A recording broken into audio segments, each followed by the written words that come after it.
जय श्री हरि मित्रों, आप सभी का सादर अभिनंदन है। और आज से हम ज्योतिष की कक्षाएं प्रारंभ कर रहे हैं। तो जो भी व्यक्ति ज्योतिष सीखने में रुचि रखते हों वह आएँ और नियमित रूप से जितने भी वीडियो आपको प्राप्त हों उसको आप ध्यानपूर्वक देखें। और ज्योतिष संबंधी कुछ आवश्यक निर्देश हैं जिन्हें आप अवश्य ही पालन करें। सबसे पहले तो ये कि आपको हर हाल में अगर कुछ नहीं तो एक टाइम तो आपको संध्या अवश्य ही करनी चाहिए। दूसरी बात, आपके जो भी इष्ट देव हों उनकी विधिवत पूजा आपको अवश्य ही करनी चाहिए। तत्पश्चात आप यह भी अपने दिमाग में बैठा लें इसको कि यद्यपि आप इसको सीखना चाहते हैं तो आपको समय देना पड़ेगा। यद्यपि आप समय दे सकते हो तब तो आप ज्योतिष सीखें, अन्यथा आप ज्योतिष ना सीखें। क्योंकि ये कोई बच्चों का खेल नहीं है जो महीने में और 15 दिन में संपूर्ण हो जाएगा। क्योंकि ज्योतिष के बहुत सारे अंग हैं। जैसे व्यक्ति के एक शरीर में बहुत सारे अंग होते हैं, उसी प्रकार से ज्योतिष के भी बहुत सारे अंग हैं जो कि आपको आगे बताए जाएंगे। और ध्यानपूर्वक आप यह भी ध्यान रखें कि आप एक कॉपी बना लें और पेन साथ में रखे रहें। जो नोट करने वाली वस्तुएं हों उन्हें अवश्य ही नोट करते चलें, क्योंकि भविष्य में आपको वह कार्य देंगी।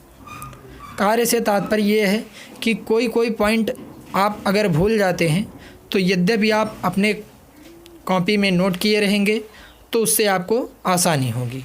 तो चलिए आगे के विषय में जानते हैं। जैसा कि हमने पहले ही आपको बताया कि अपने साथ में आप एक कॉपी और पेन अवश्य ही लिए रहें।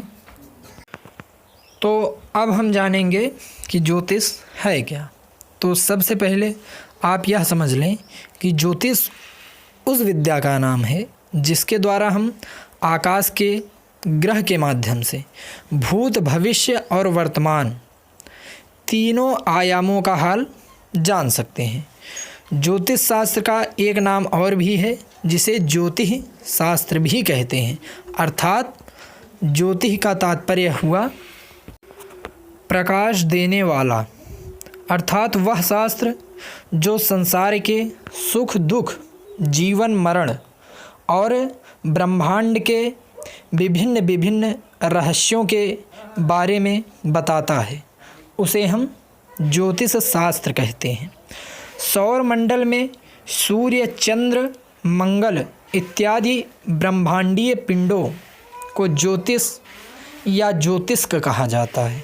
जिस शास्त्र के द्वारा इन ग्रहों की गति एवं प्रभाव का ज्ञान प्राप्त हो उसे ज्योतिष शास्त्र कहते हैं। यथावत एक श्लोक है, ज्योतिषाम सूर्यादि ग्रहाणाम बोधकम शास्त्रम, अर्थात सूर्य इत्यादि ग्रहों के विषय में ज्ञान कराने वाले शास्त्र को ज्योतिष शास्त्र कहते हैं। अब हम बात करेंगे ज्योतिष की उत्पत्ति एवं महत्व। ज्योतिष की उत्पत्ति कब हुई, किस समय में हुई, इस विषय में निश्चित रूप से ना तो कोई जानकारी प्राप्त होता है ना ही कोई लेख प्राप्त होता है। किंतु इसकी प्राचीनता इस बात से सिद्ध होती है कि संसार के सबसे प्राचीन ग्रंथ वेद माने जाते हैं और ज्योतिष वेदों का अंग है। वेद के 6 अंग होते हैं, जैसे सर्वप्रथम शिक्षा, द्वितीय कल्प, तृतीय व्याकरण, चतुर्थ निरुक्त, पंचम छंद और षष्ठ ज्योतिष है। एक मान्यता के अनुसार वेद ही सब विद्याओं का मूल उद्गम है। अतः यह स्पष्ट है कि ज्योतिष की उत्पत्ति उतनी ही प्राचीन है जितनी कि वेदों की। एक श्लोक है, विफलान्य शास्त्राणि विवादस्तेषु केवलम सफल ज्योतिष शास्त्र चंद्रार्को यत्र साक्षिणाम, अर्थात जितने भी शास्त्र हैं वह सभी निष्फल हैं क्योंकि उनमें वाद विवाद इत्यादि प्रकार से है और विवाद के अलावा कुछ मिलता भी नहीं है। परंतु जिस शास्त्र के साक्षी सूर्य एवं चंद्र हों वह ज्योतिष शास्त्र ही पूर्णतया सफल है। अब हम बात करेंगे ज्योतिष की उपयोगिता के बारे में। एक उदाहरण के तौर पर आप समझें कि संसार के जितने भी वस्तु हैं, प्राणी हैं, वह सब ग्रह नक्षत्र के अभाव से पूर्ण प्रभावित हैं।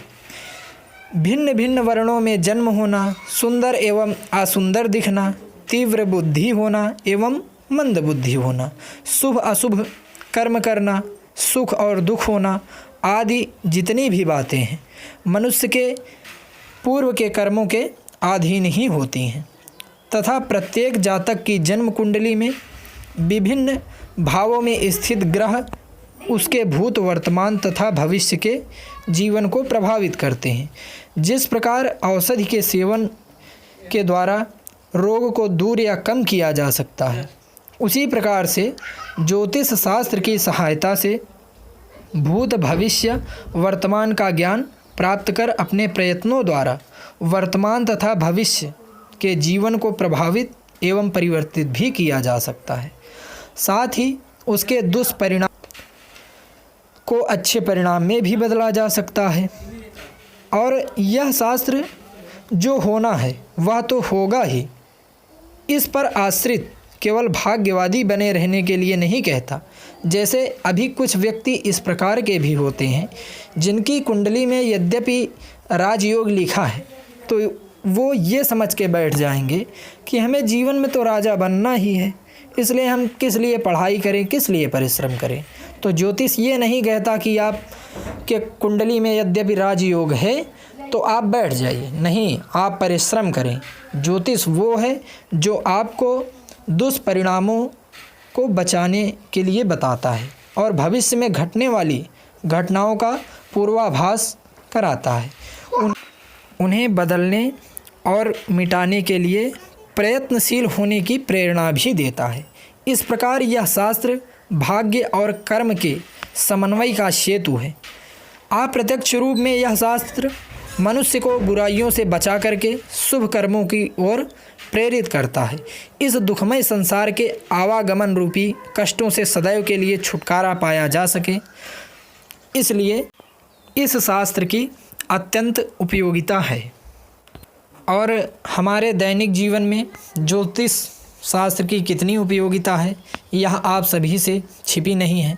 जैसे विवाह होना, संतान होना, व्यापार, नौकरी, यात्रा, भवन इत्यादि सभी महत्वपूर्ण प्रसंगों पर ज्योतिष शास्त्र के निर्देश पग पग पर मार्गदर्शक एवं सहायक सिद्ध होते हैं। क्योंकि यद्यपि आप सत्यनारायण की कथा ही सुनते हैं, उसमें भी आपको तिथि की, वार की, नक्षत्र की, लग्न की ये सब जानकारी होना चाहिए, क्योंकि ये सब ज्योतिष शास्त्र के ही अंतर्गत आते हैं। किस समय क्या करना उचित होगा, क्या अनुचित होगा, किस समय कौन सा काम करने से लाभ होगा अथवा हानि होगी, इस संबंध में ज्योतिष शास्त्र के निर्देश बहुमूल्य माने जाते हैं। हिंदू समाज में तो जन्म से लेकर के मृत्यु पर्यंत संसार के सभी संस्कार इसी के अनुरूप किए जाते हैं।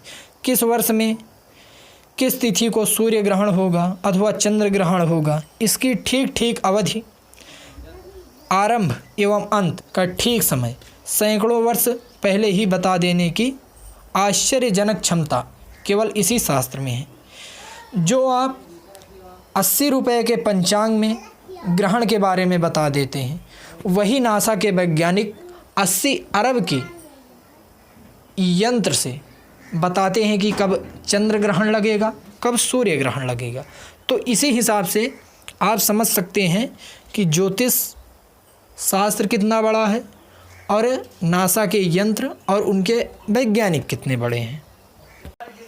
अब हम बात करेंगे ज्योतिष शास्त्र के भेद। भारतीय ज्योतिष शास्त्र के मुख्य रूप से 2 भेद हैं। पहला है गणित और दूसरा है फलित। गणित को ग्रह ज्योतिष तथा फलित को फलित ज्योतिष कहते हैं।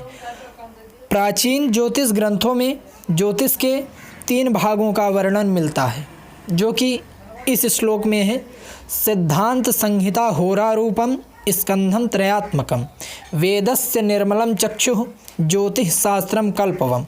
अर्थात जिस भाग में ग्रहों की गति, उदय, अस्त, ग्रहण इत्यादि का पता चलता है उसे हम सिद्धांत ज्योतिष कहते हैं। जिस भाग से ग्रहों के फल, उल्कापात, संक्रांति, सृष्टि, महार्घ, तेजी और मंदी इत्यादि विषयों का ज्ञान हो उसे हम संहिता ज्योतिष कहते हैं।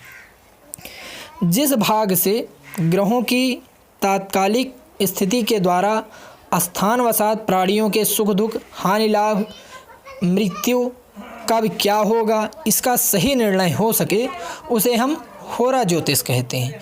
इनमें सिद्धांत व संहिता का गणित में तथा होरा का फलित ज्योतिष में समावेश हुआ है। हस्तरेखा विज्ञान, अंक विज्ञान, शकुन शास्त्र, स्वप्न फल, स्वरोदय ज्ञान तथा शरीर के अंगों को देखकर भविष्य कथन इत्यादि ये सब ज्योतिष के ही अंग माने गए हैं। अब हम जानेंगे आकाश के परिचय के बारे में। हमारा आकाश बहुत सारे तारों से भरा पड़ा हुआ है। इनमें से कुछ के तो सूर्य से अधिक चमकने वाले हैं तथा उनसे कई गुना अधिक विशालकाय तारागण हैं, जिनकी दूरी इतनी अधिक है कि उनकी प्रकाश की किरण पृथ्वी तक पहुंचने में सैकड़ों वर्ष तक लग जाते हैं, जबकि प्रकाश की गति 1,86,000 मील प्रति सेकंड है।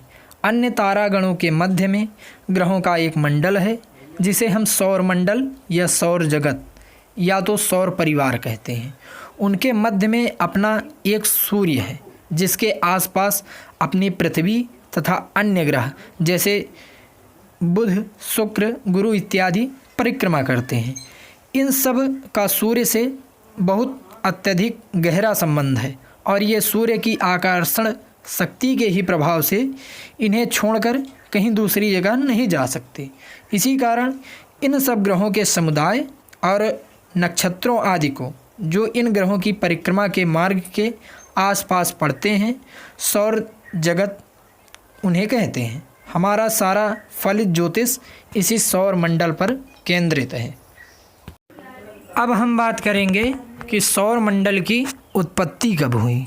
सौर मंडल की उत्पत्ति कब हुई, किस समय हुई, किस काल में हुई, इस विषय में ब्रह्म पुराण में लिखा मिलता है कि चैत्रे मासी जगद ब्रह्मा स सर्वा प्रथमे हनि शुक्ल पक्षे समंग्रतत तदा सूर्योदये सति प्रवर्तया मास तदा कालस्य गणनामपि ग्रहान्नागा नूतोस्मासान वत्सरानावत्सराधिपान। अर्थात चैत्र शुक्ल पक्ष प्रतिपदा और रविवार का दिन था। सूर्योदय के समय सभी ग्रह अश्विनी नक्षत्र पर थे और मेष राशि के आदि में थे। उस समय ब्रह्मा जी ने सृष्टि की रचना की और तथा उसी समय से सभी ग्रहों ने अपनी अपनी कक्षा में भ्रमण करना आरंभ कर दिया है।